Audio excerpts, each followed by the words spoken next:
Yeah,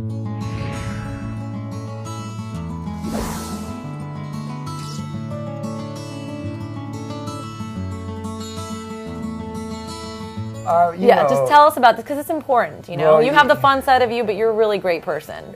You are. Thank you, appreciate that. It was actually he was a young boy, and he was with his mother, and basically she was cooking with some water and had the boiling water, and the pot fell over and it poured all over his head, and so he was 5, 6 years old. He had all these terrible burns all over. And how did he come into contact with you? Well, so throughout his life, he was really hindered by that. He didn't want to play sports. He didn't want to go out. All the other kids were doing stuff he couldn't do because he didn't have the hair and he was uncomfortable. Since 5? Since he was a little boy, yeah. Oh my God. And so when he got a little bit older, he searched and tried to find doctors to fix him, but no one was interested in helping him because he was so scarred.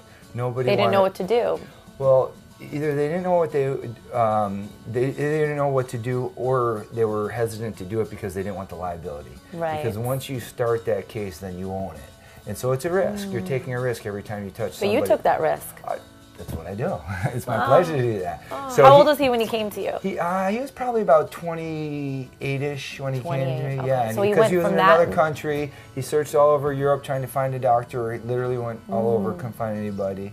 He was wearing one of those hair pieces, and he was basically miserable with his glued-on hair piece. Yeah. And he came into our office, and because he saw, you know, the signs for what I do and stuff. Yeah. And he met with me, and you know, if anyone's got a story, and you know, that's so amazing. And so he came in, and we booked him immediately, and the blood supply worked out terrific. So you weren't afraid to take on this case? Nah. Wow.